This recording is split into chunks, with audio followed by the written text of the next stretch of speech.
The house still smelled like coffee in the late afternoon. The pictures on the wall showed smiles that belonged to another time. The couch had a permanent dent in the corner where he always collapsed after work. The plant by the window clung to life stubbornly, maybe the only thing left in the house still trying to grow. Clara sat at the kitchen table. The sunlight stretched shadows across the floor. It was the quietest part of the day, when she could hear everything love no longer said. In this house with 3 bedrooms, 2 parking spots, and wide windows, she once imagined growing old with Matthias. He had been the kind of man who smiled with his eyes, or at least he used to be. A respected university professor, smart, gentle, the kind of person who made ordinary things feel sacred. Clara fell in love with how he talked about books, invisible revolutions, and what could be. In the beginning, he would make her tea on cramped days, warm blankets in the microwave on cold nights. He remembered dates, small details, quiet moods. She felt chosen, seen. But something, hard to name, started changing about a year ago. Everything was still there, but nothing was present. He would come home and kiss her forehead, but the gesture felt mechanical. At dinner, he seemed to search for answers at the bottom of his plate. His touch faded, words disappeared. Love didn't leave all at once, it just stopped answering. Clara closed her eyes and took a deep breath. Living with someone who used to know your body by heart, but no longer cared for your soul, was a kind of mourning no one warned her about. Her phone buzzed with group messages from friends, baby pictures, dinner invites, wedding jokes. She ignored them. Social media was a museum of polished lies, and today her own life felt like a shattered exhibit. She'd tried talking. "Do you still love me?" "Of course, the way you confirm if the lights are off." On their last anniversary, he forgot. Said work had swallowed him whole. Brought back wilted flowers from the grocery store at 11 p.m. She didn't cry, didn't argue, just smiled and said, "But it wasn't. There aren't enough flowers in the world to water love that stopped growing." That night, Clara washed the dishes slowly, the warm water soft against her fingers. She tried to trace where it all began to fade. What had she missed? When did love start slipping out the front door without saying goodbye? On the shelf above the sink, a photo frame showed them in Paris. The last trip before the silence took over. They stood under a light drizzle, arms wrapped around each other, eyes full of plans. Had time dimmed that light? Or had it never really been there? But she knew, painfully, she was loving alone. And love, when it's one-sided, is a ghost. It stays in the house, moves things, makes noise in the night. But it has no body. She climbed into bed and turned to the wall. His side was still untouched. He'd be home late, as usual. Lately, he brought with him the faint scent of cheap cigarettes, even though he never smoked. Before drifting off, Clara had one sharp thought. Something was being kept from her. And maybe the silence wasn't just silence. Maybe it was screaming. There's a kind of silence that doesn't soothe you. It stalks you. It wraps around your chest and tightens. Slow, quiet, cruel. That was the silence Clara lived in now. First it was just Matthias coming home late, and it was the way he said, "Hey babe," like reading a script. The way he'd hug her. Too soft, too short, too polite. He smiled less. He kissed her like he was clocking out. She tried to explain it away. That's what love does when it's terrified. It negotiates with ghosts. He's just tired. The semester's heavy. Maybe I'm being paranoid. Maybe I'm too needy. But some things don't need evidence. They settle in your bones. And the truth, when it starts to grow, doesn't yell. It whispers. Over and over until you can't unhear it. Clara heard it everywhere. In the way his phone never left his hand. In the way he deleted his call logs. In the way he always laughed a little too hard when she asked about those long meetings. The man who once used to tell her everything now left out the simplest things and filled the silence with convenience. One night, Clara stood at the kitchen sink, staring at the dirty dishes while Matthias sat on the couch, glued to his phone. She turned off the tap and just listened. No music. No laughter. Just water dripping from a faucet and a man pretending not to vanish. She dried her hands, walked over, sat next to him. "How was your class today?" she asked gently. He looked up, startled, blinked once, smiled. "Fine, same old," and went back to scrolling. No questions for her, no warmth. Just ... obligation, but she smiled back anyway. Because when you're slowly being erased, your first instinct is to draw yourself harder into their memory, even if they've already moved on.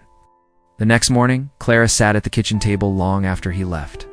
The cold cup of coffee beside her hadn't been touched. Her phone buzzed with reminders. Work, bills, errands. But she stared at the front door. She remembered something her mother once said. When a man starts lying, it's not the words that betray him. It's the routine that crumbles first. And Mathras's routine had crumbled. That night, she followed him. She didn't mean to at first, but something inside her snapped when he said he was heading to the gym. Same gym he'd supposedly gone to every Monday, Wednesday, and Friday, except he never came home sweaty. His gym bag never changed. And once, just once, she'd seen a red smudge on his collar. Lipstick, he'd said ketchup. But they hadn't eaten ketchup in weeks, so she waited. He left. She gave him a 10-minute head start. Then she grabbed her keys, coat, and silence, and followed. Driving through the city that night felt like moving through a dream she couldn't wake from. Her knuckles were white against the steering wheel. Every red light was a moment to second-guess herself. What if I'm wrong? What if he really is at the gym? What if I'm becoming crazy? But when he turned left, away from the gym and toward the upscale part of town, something inside her died. He pulled into a building she didn't recognize. One of those discreet places with underground parking and mirrored windows. The kind that looks like it never has visitors, only secrets. She parked across the street, killed her headlights, watched. He got out, smoothed his jacket, checked his phone, smiled. A smile she hadn't seen in months. And then he buzzed himself in. No hesitation, no looking around, no guilt. Clara didn't follow him inside. She didn't need to. The betrayal wasn't in catching him red-handed. It was in seeing how comfortable he was. Comfortable in a life that didn't include her. She drove home in silence, the kind of silence that screams, the kind that makes your chest burn and your stomach twist into knots. She didn't cry. Not yet. Her body was too cold for tears. She sat on the edge of their bed later that night. The room smelled like him. The sheets were soft, worn in all the places where love used to live, and suddenly she hated how familiar everything was. She looked at the bookshelf, the photo of their trip to the mountains. He was kissing her forehead in that photo. She used to think it was love. Now it looked like pity. In the days that followed, Clara played the role of the perfect partner. Breakfast made, clothes folded, smile painted, but inside, she was searching, and not just through his eyes, but through his things. She became someone she once judged, the woman who checks phones in the middle of the night, the woman who smells clothes, the woman who watches his every move and logs inconsistencies like a silent detective. But she never confronted, because she wasn't ready to lose, not until she understood exactly what he had stolen. One night, while he slept like a man with nothing to hide, Clara tiptoed into the study. The drawer in the desk was stiff, barely used. She sifted through receipts, charger cables, dried pens, and paper clips. Then, folded twice, tucked between two old journals, she found the letter. No envelope, no address, just words, handwritten, feminine. Ink slightly smudged in one corner, like the writer had hesitated or cried. She unfolded it carefully. The first line was a slap. "I still remember the first time you told me you loved her more than yourself." Her stomach dropped. "But I also remember the first night you didn't go home, and I knew you were mine." Each line added weight to her chest. She kept reading. "You make me feel like a secret and a treasure at the same time, but I'm tired of being hidden. I want the version of you she doesn't see, not just on weekends, always." No names, no dates. But there were details, hotels, shared records, inside jokes that Clara didn't understand. Tell me we're not just an escape anymore. Tell me she knows. The letter ended with a plea. You promised you'd end it by summer. Clara's hands trembled. Summer had come and passed, and he was still here, kissing Clara goodnight with the same lips he used to lie. She folded the letter and placed it back exactly where she found it. Then she sat on the floor of the study in the dark, hugging her knees to her chest like a child who had just realized the monster wasn't tea under the bed, it was the bed. The tears didn't come all at once. They arrived in fragments, a blink here, a sharp inhale there, until they crashed like waves, cruel and cleansing. She cried for hours, for the years she'd given, for the truth she ignored, for the version of him she'd created in her head, but most of all, for the woman she had to become now, the one who knew. Before returning to bed, she whispered to herself, "He gave her honesty. He gave me theater. Some betrayals are like gunshots, others are like poison, slow, invisible, and devastating, long before they're discovered." Clara had always feared the loud kind. Now she realized the quiet ones hurt more. She woke up next to him the morning after reading the letter, and for the first time in their 5-year relationship, she didn't kiss his cheek. She just watched him breathe, peacefully. Like the man who once swore he'd never lie to her, wasn't he living a lie every day? He made coffee, he hummed a song, he asked if she wanted anything from the bakery. Clara smiled. Surprise me, because now she was playing too. But her game had rules like never let him see you break, never confront before you're ready, never let the traitor feel your pain, not yet. She had work that day, but didn't go. Instead, she sat at the kitchen table with the letter again, now copied by hand, twice. One version was burned, the other folded into the back of her journal, just in case. At noon, she texted her best friend, Layla. "Can you come over tonight? I need to talk. It's serious." Layla responded instantly. "Always. I'll bring wine." That evening, Clara waited until Matthias said he'd be working late, again, before lighting candles, ordering Thai, and setting the mood for a very different kind of dinner. Layla arrived, already worried. She knew Clara too well. They hugged. A real hug. The kind that says, "You're not crazy. I'm here. Tell me everything." And Clara did. She told her about the cold kisses, the changed habits, the drive to that strange apartment building, the letter. Layla listened without interrupting, the kind of friend who knew that silence is sometimes the greatest form of presence. When Clara was done, she expected Layla to say, "You have to leave him."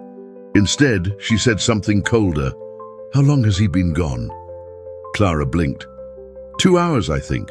Why? Then let's find out who she is. Layla was already on her laptop.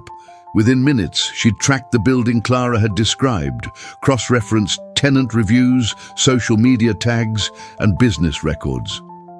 There's a yoga instructor named Isadora renting one of the units. She has photos with a guy who matches Matthias' build, always taken from angles that hide his face. Never tags him. Comments disabled. But look at this. She turned the screen. Clara leaned in. The photo was from a weekend retreat. A cabin, wine glasses, her head resting on someone's shoulder. His face wasn't visible, but his watch was. The same one Clara had given Matthias for their 3rd anniversary. She stared at it for a long time. She knows he's taken, Clara whispered. But she doesn't care. Layla looked at her carefully. "Are you going to confront him?" "Not yet," Clara said, her voice sharpening.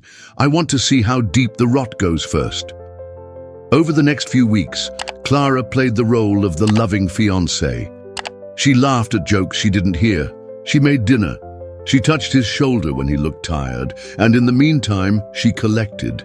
She found second phone records, bank transfers, ride-share receipts. Restaurant reservations made in names she didn't recognize. Every lie built a new chapter in her private archive of pain. Then came the final straw. One night, while folding his laundry, Clara found a ring box. Not hers, not the engagement ring she wore every day, but a new one, smaller, simpler, different, tucked into the back pocket of the pants he never wore around her. She stared at it for 5 full minutes, then she put it back. That night, she lay awake for hours, next to the man she now realized was planning to propose to someone else, while still engaged to her. She wanted to scream. She wanted to hit him. She wanted to wake him up and force him to look at her, really look at her, but she didn't. Instead, she whispered to herself in the dark, "He thinks I don't know. That's his first mistake." And then, quietly, "I'm going to destroy the fantasy before he even has the chance to make it real." Clara wasn't just heartbroken anymore. She was awake. And what comes after awakening is reckoning. Clara knew exactly what she was doing when she took the day off, not just from work, but from the version of herself that smiled through pain and played pretend, that Clara could rest. Not just because it meant betrayal, with her still in the picture. She made 3 phone calls that morning, someone Layla recommended, discreet, fast, and no questions asked.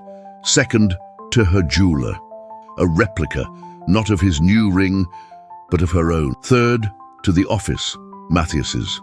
"Hi, I'm just trying to reach Matthias Ferraz. This is Clara, his fiancée." "Oh, he's not in today," the assistant replied casually. "He said he was taking a personal day." Didn't question the smudge on his collar, didn't flinch when he kissed her forehead like she was a child. She smiled, because the most dangerous weapon isn't a scream. A week passed. Tuesday, 3:15 p.m. Apartment complex, exit photo. Thursday, 9:40 a.m. Isadora's yoga studio, lunch pickup together. Saturday, 6:03 p.m. Park bench, holding hands. Clara didn't cry. She stapled the receipts to each photo and placed them in a white folder. Label, for later. Instead of her initials engraved inside, she asked for one word: forgotten. The plan.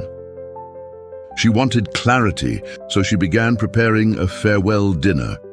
She rented a small venue, an intimate space with soft lighting, white walls, and a single long table for 10 people. Then she made a guest list: Matthias, Isadora, Layla, her own parents, his parents, 2 mutual friends, 1 empty seat. "For the part of me that didn't survive this," she joked bitterly while writing the invites. She mailed them anonymously. No RSVP required, just a message. "You are invited to celebrate truth." Told Matthias it was a charity gala, formal, private, and elegant. He loved the idea, said he needed something uplifting after a hard month. Clara smiled again, something in between. She greeted guests with calm grace. Matthias beamed. He kissed her cheek, proud. Her smile faltered when she saw Clara, one on each woman's hand.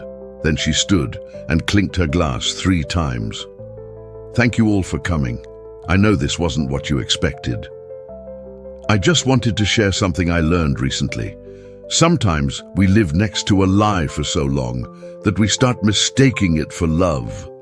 Silence. "Matthias," she turned to him, holding the white folder. "I found the letter." His face drained. Not of blood, but of illusion. Isadora's lips parted. She looked at him, looked back at Clara. "What letter?" she whispered. "The one he wrote you," Clara said. "The one I wasn't meant to find, but did." She placed the folder in front of him. "Photos, logs, meals, motels, lies. Feel free to deny them, but not here, not tonight." Clara turned to the table.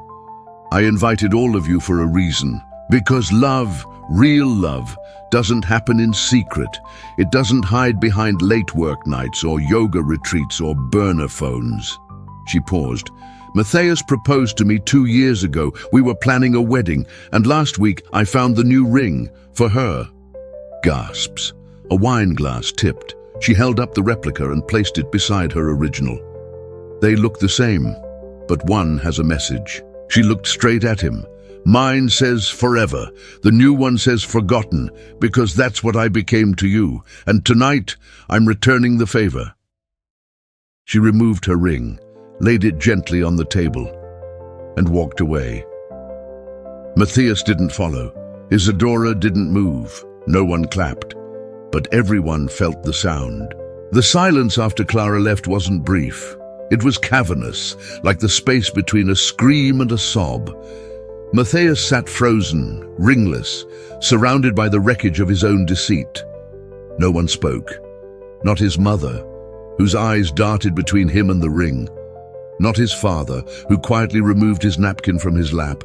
Not Isadora, who seemed to shrink into her chair, eyes trembling, throat dry. Only one sound remained, the folder being slowly opened by Layla, who had stayed seated. She didn't look shocked, just validated. Clara had known all along, and somehow she'd managed to carry that truth with poise so lethal, it felt like art. Matthias finally moved, reached out to touch the ring Clara had taken off, but his fingers hesitated. He didn't pick it up. Because what can a man do with the symbol of love he destroyed? Isadora whispered, barely audible. You told me she didn't know. Matthias blinked, swallowed. He looked around, cornered in a circle of once loyal eyes.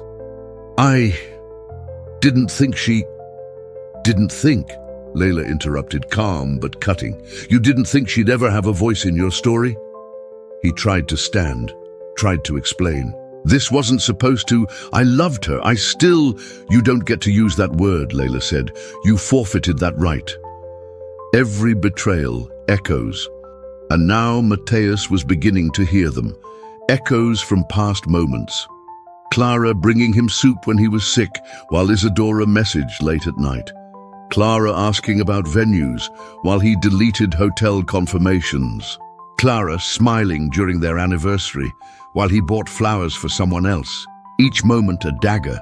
And now, each person in that room became a mirror he couldn't escape. Isadora stood, shakily. You said we'd figure it out. That she didn't see you anymore. Matthias turned to her, helpless. I thought maybe after the wedding was called off. There wasn't a wedding, Matthias, Isadora snapped. There was a funeral she just hadn't attended yet. She looked around and realized everyone else agreed. You lied to both of us. She didn't wait for an apology. She simply walked out, her heels clicking like a countdown. The aftermath that dinner was supposed to be a celebration. Now it was a crime scene. Except no one died, just trust and future plans. And the illusion that Matthias was who they thought he was. Clara, meanwhile, walked barefoot on her apartment floor. The dress hung loose now, her hair unpinned. The silence was peaceful. She didn't cry, because grief requires something sacred being lost. And what she had with Matthias had long since rotted. She just hadn't buried it.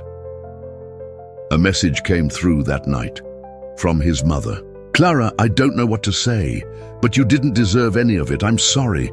For what it's worth, I admire your strength. Please don't let this be the last version of yourself you show the world. Clara read it, saved it, didn't reply. Some messages deserve silence in return. Matthias tried, of course. The next morning, 14 missed calls. By the afternoon, one voicemail crying, one voice angry, one voice begging, then silence, because Clara had blocked him. She didn't need closure. Closure is a myth told by those who want to reopen the wound just one more time.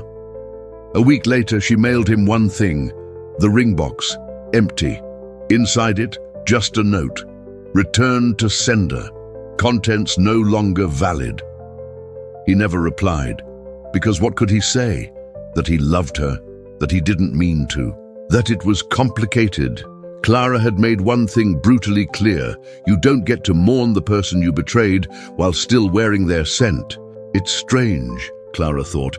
How silence speaks the loudest after betrayal. Not the silence between two people in conflict, but the one inside you, when the noise of disappointment finally settles. Days passed, then a week, then 2. Clara didn't cry. Not really. Her body wouldn't let her. Instead, she began cleaning her apartment like she was exercising it. Old photos, cards, souvenirs from trips that were half-truths wrapped in smiles, gone, burned in a metal bin on her balcony one by one. Goodbye, Budapest. Goodbye, his fake anniversary note. Goodbye, that coffee stain I once thought was cute on his hoodie. But grief isn't always loud. Sometimes it's written. Clara opened her drawer and found them. Letters, unsent. Some started, some finished, some folded into nothingness. They were meant for Matthias, but they had stayed hidden because she had always been waiting for the right time. Now that time was dead. She sat on her bed, surrounded by candlelight and ink, and began reading. I told everyone you were working late, but you weren't. You just forgot. And I didn't bring it up because I didn't want to seem needy. But that night I cried while cutting my own slice of cake. And even then, I told myself you were just tired. You were always tired, Matthias. But I was always awake, waiting for a version of you that only existed in my hopes. She folded it, didn't cry. She moved to the next one. I knew. Not everything, but enough. Enough to make the average woman leave. But I'm not average. I'm damaged in ways even I can name. And sometimes when you're that damaged, you choose the pain you know over the unknown. I stayed because you made the chaos feel familiar. And I confused that with love. The words didn't feel like hers anymore. They belonged to a version of Clara she no longer recognized. The Clara who begged for scraps, who laughed at half-truths because full ones would have hurt more. She reached for the last letter, the one she had written a month before the proposal. This isn't a threat. It's a promise to myself. If you ever lie to me, betray me, make me feel like I'm less than enough, I won't scream. I won't throw your clothes out the window or key your car or cry to your mother. I'll walk, calmly, quietly, completely, because I'm not afraid of being alone. I'm afraid of becoming a woman who lets herself be unloved just to feel claimed. And if that day ever comes, I hope you remember this letter. I hope it haunts you in moments of silence. Clara didn't burn that one. She placed it in an envelope, sealed it, and wrote just one word on the front: me. In the following days, Clara did things she hadn't done in years. She painted again, messy, chaotic brushstrokes, like she was bleeding on canvas. She danced barefoot in her living room, wine in hand, playlist on shuffle. She visited an old friend she had pushed away because Matthias didn't vibe with her. She wore red lipstick to the grocery store, just because. Every small act whispered, "You're coming back," but not as the woman she used to be, as someone rebuilt from the ashes. One morning, she received a package. No name, no return address. Inside, a photo of her and Matthias at the beach, smiling.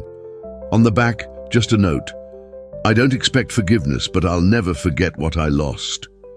Clara looked at it, then tore it in half. Not out of anger, but because some memories deserve to be fragmented, just like the man who created them. Healing, she realized, isn't about moving on, it's about moving through the rage, through the questions, through the nights you scream into your pillow because love should have protected you, but it didn't, and through the moment you finally look in the mirror and say, "You deserved more, and now you'll have it." It started with a knock, soft, hesitant, like a secret unsure if it should be told. Clara opened the door to find Mrs. Lucia, her elderly neighbor from the apartment across the hall. She rarely spoke to her. A polite nod in the elevator, the occasional "good morning," and once, years ago, a borrowed cup of sugar. But that morning, Mrs. Lucia wasn't holding sugar. She was holding something else entirely, a small wooden box, aged and dark, wrapped in a faded ribbon that looked like it had survived decades of dust and grief. "Forgive the intrusion, dear," she said in a voice as brittle as autumn leaves, "but I think this belongs to you now." Clara blinked. "What is it?" The old woman's eyes didn't blink back. "A piece of your story, one I've kept quiet about for far too long." She handed Clara the box and turned without waiting for permission, walking into the apartment like she had done it 1,000 times before. Like she belonged to the past Clara didn't know she had. Inside the box, old photographs, a handful of torn letters, a delicate lace handkerchief with initials embroidered in fading gold thread, and a cassette tape. At first, Clara didn't understand, but then her breath hitched. There, a photograph of her mother, maybe in her late 20s, smiling in the sun. But she wasn't alone. Her hand was entwined with a man Clara didn't recognize. Sharp features, strong jaw, a face that didn't look kind, but unforgettable nonetheless. She flipped one of the letters. It was her mother's handwriting. She would know those loops and curving C's anywhere. "To my daughter Clara, if you ever find this, I hope it means you're ready to know everything." Clara sat down. Her knees no longer had strength to hold her. "I was once like you. I trusted the wrong man with my heart, my youth, my silence, and that man was Matthias's father." Her blood turned to ice. She read it again. Matthias's father, the same Matthias she had loved, the same Matthias she had almost married. Her throat closed. She looked at the photo again, the man, the eyes, the way he held her mother, like a possession, not a partner. Her stomach twisted. "Your mother was my friend," Mrs. Lucia said quietly, sitting across from her on the couch. "We lived here back then, too. I warned her, just like I wanted to warn you. But trauma," she sighed, "is inherited in silence." Clara looked up, tears beginning to pool. Why didn't she ever tell me? She tried in pieces, but it is hard to pass down pain in ways that don't damage the one receiving it. "So she gave you this box instead. I was supposed to give it to you after she passed. I couldn't until now." There was a small recorder in the box, battered and dusty, but intact. Hands trembling, Clara pressed play. Her mother's voice filled the room like a ghost stepping back into flesh. "I stayed too long. I thought love could fix betrayal. But some men are only loyal to their reflection." There was a pause, then a sob. "If you're hearing this, Clara, you need to know that Matthias isn't just his son. He is him. In words, in charm, in how he watches you when you're not looking. I saw it. I saw him pull you away from your friends, from your dreams, just like his father did to me. He doesn't hit. No, he isolates.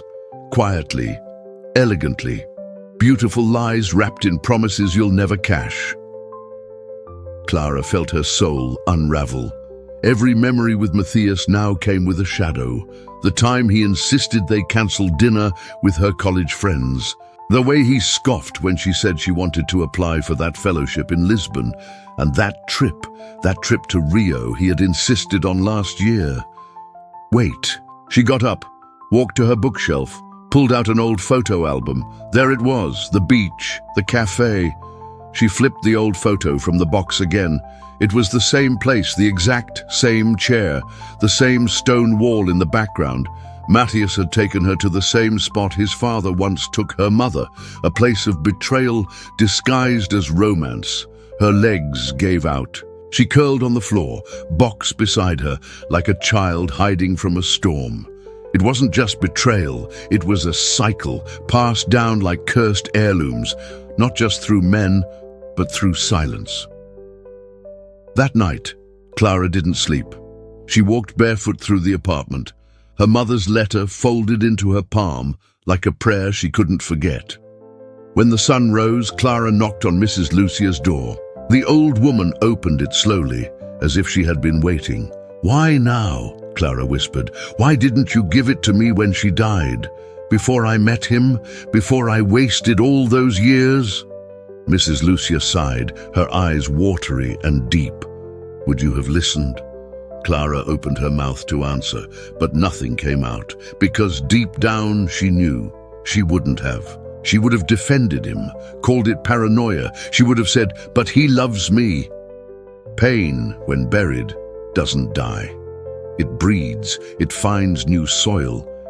And Matthias, he was just a new branch on an old rotten tree. "No more silence," she whispered to herself. She walked back inside and sat down at her desk. She opened a notebook. Not to write letters, not to cry, but to begin. If I can't undo what happened to me, maybe I can stop it from reaching the next woman it tries to devour. And with her mother's voice still echoing in her bones, she wrote the first line of her story. "I thought he loved me, until I found the letter my mother left behind." Some truths are too big to whisper, so Clara wrote it, line by line, memory by memory. She poured it out onto the page like a confession bleeding from old wounds. It started as a letter, then became a memoir, then a reckoning. She didn't name Matthias directly, not yet, but she spoke of him like a storm with familiar winds. Anyone who had met him would know. The way he isolated her under the guise of devotion, the slow erasure of her independence disguised as love. The mirror he held in front of her every day, reflecting only what he wanted her to become. She uploaded the essay to a private blog. She wasn't ready for the world, but she needed a place for the truth to live. And then something happened. The blog got shared, first by a stranger, then by a friend, then by dozens of women Clara had never met, but who wrote to her in trembling paragraphs, sharing their own versions of Matthias. Different names, same tactics, same subtle violence. One message stopped Clara cold. "Is this about Matthias S? I was with him 6 years ago. Everything you wrote, he did to me too. He told me I was too emotional to lead, that I wasn't wife material because I had opinions." Another woman messaged her the next day. "He promised he loved me, but he made me delete my social media, said the world was too loud. What he meant was too many witnesses." By the end of the week, Clara had over 40 emails, 40 ghosts. Each one more proof that Matthias didn't just betray her. He collected women like fragile dolls, played with them until the shine wore off, then placed them back on a shelf in pieces. Clara felt rage rise in her chest, not the hot kind that burns out fast. No, this was colder, older, like something ancient waking up. She opened her email and typed, "Subject, for the women who were told they were too much body. He said the same things to us all. Let's make sure he never says them again." She hit send, and that was the beginning of the reckoning. Matthias, meanwhile, was unraveling. He had felt it for days, the coldness, the shift in how people spoke to him, the way one of his exes refused to make eye contact at the coffee shop, how his old boss called him in just to talk and asked too many questions. Then came the blog. He found it through a friend who texted him at 3 a.m. "Bro, is this you?" He read every word, and for the first time in his adult life, Matthias felt something like fear, not fear of losing Clara. That part he had already filed away, collateral damage. She was always going to leave eventually. They all did once they started thinking too much. No, this fear was different. It was exposure. He wasn't being accused of a single crime. There were no lawsuits, no police, just story after story after story. He couldn't fight stories. They weren't evidence in court, but they were truth in people's minds, and he knew the world had changed. Reputation could die faster than love. He tried to call Clara. She didn't answer. He sent her a long message, pretending to be hurt, shocked, confused, said things like, "I never meant to make you feel that way, and you're misunderstanding what we had." Clara read it once, then deleted it. She didn't need closure from a man who never gave her clarity. That weekend, she was invited to speak at a women's collective. Clara almost declined. She wasn't a speaker. She wasn't brave. She wasn't anything special. But then she remembered the box, her mother's tape, her own voice, shaking, standing on the edge of silence. So she said yes, and when she stepped up to the microphone, she didn't tremble. Her voice was low, steady, like a warning bell finally allowed to ring. "We think betrayal always wears the mask of cheating," she said, "but sometimes it's the slow theft of your spirit, a love that robs you of yourself in small, untraceable moments." The room went still, no tears, just breath, heavy, silent, collective, and then came the applause, not loud, not explosive, but raw, like healing cracking open the chest. That night, Clara walked home under a sky with no stars. She looked up anyway, because sometimes you have to believe in light you can't see yet. When she reached her door, she saw something on the floor, a single envelope, no name, no stamp. Inside, a photograph of her mother, pregnant, standing beside a younger version of Matthias's father. On the back, scribbled in a hand she didn't recognize, "This pain is older than both of us, but maybe you'll be the one to end it." Clara smiled, not because it was over, but because it had begun. The truth was no longer buried. It was walking, speaking, writing, surviving, and so was she. Some betrayals echo across generations. Others are inherited like old debts. Clara stared at the photo again. Her mother, barely 20. Matthias's father, smiling beside her like a man who believed secrets could stay buried forever. That night, Clara couldn't sleep. The photo kept whispering in her mind, not with words, but with a question too loud to ignore. What if this all started long before me? The next morning, she drove to the town where her mother was born, a sleepy place with peeling churches and old women who remembered everything. She went straight to the records office. The clerk barely looked up as Clara slid the photo across the counter. "I'm trying to find out who this man is." The clerk squinted, then frowned, then disappeared into the back room. When she returned, she placed a birth certificate on the table. It wasn't Clara's, it was Matthias's, and listed under Father, Gabriel S., under Mother, Luciana M. Clara froze. Luciana M. was her mother's name too. Her heart stalled, then sped up, then cracked. "That's not possible," she whispered. "My mother raised me alone. She never—" But the pieces were already falling into place. Her mother's long silences, the fear in her eyes whenever Clara brought up Matthias, the night she'd found her crying, holding an old locket. Clara left the building in a daze. She called her aunt. "I need to know the truth," she said. "No more riddles, no more lies." Her aunt hesitated, then exhaled like someone about to confess to a crime. "Your mother was pregnant before she met your father. The man she loved back then, Gabriel, left her, said it wasn't his time to be a father. Months later, she found out he married someone else, a woman named Marta. They had a son, Matthias." The world tilted. "So you're saying—" "Yes," her aunt whispered. "You and Matthias are half-siblings."